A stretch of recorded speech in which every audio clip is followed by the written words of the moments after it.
সফলতার কোনো শর্টকাট হয় না, হয় অনেক কাঠখড় পুড়িয়ে জীবন যুদ্ধের প্রতিটি অধ্যায়ে নিজেকে প্রমাণ করে করে একটু একটু করে আপনি সফল হবেন, একটু একটু করে আগাবেন। ইটস এ জার্নি, এটা কোনো ডেস্টিনেশন নয়।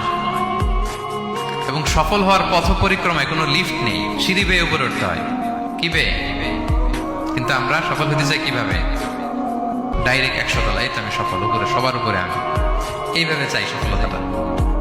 সবার উপরে উঠে যাব, গোল্ড মেডেল গলায় পরাই দিবে, আমরা সাকসেসফুল না। সফলতার রাস্তায় কোনো লিফট থাকে না। কি দিয়ে উঠতে হয়?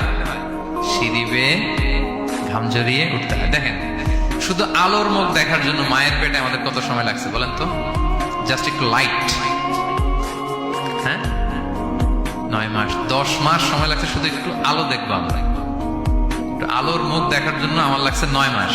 আর এখানে আমরা শর্টকাট খুঁজি, খালি কি খুঁজি? সফলতার কোনো শর্টকাট নেই। অল্প এফোর্টে যারা সফল হতে চায় এরা কোনোদিন সফল হয় না। ইউসুফ আলাইহিস সালামের জীবনীটা একটু খেয়াল করেন, একটু একটু করে তিনি সামনের দিকে গিয়েছেন এবং সবশেষে ইজিপ্টের ফিনান্স মিনিস্টার হয়েছেন। এজন্য ধৈর্য ধারণ করতে হবে, নিজের সর্বোচ্চটুকু উজাড় করে দিয়ে আপনার রোলটা আপনি প্লে করবেন, এরপর আল্লাহ তাআলার উপর ভরসা রাখবেন। কিন্তু অনেক চেষ্টার পরেও যদি কাঙ্ক্ষিত সফলতা না পান, হতাশ হওয়ার কিছু নাই। কারণ বিশ্বাসীর সফলতা শুধু দুনিয়াতে না, বিশ্বাসীদের সফলতা আখিরাত পর্যন্ত বিস্তৃত। ওইটা আসল সফলতা। ফামান যুহজিহা আনিন নারি ওয়া উদখিলাল জান্নাতা ফাকাদ ফাজ। যে জাহান্নাম থেকে মুক্তি পেল, জান্নাতের নিশ্চয়তা পেল, সেই সফল।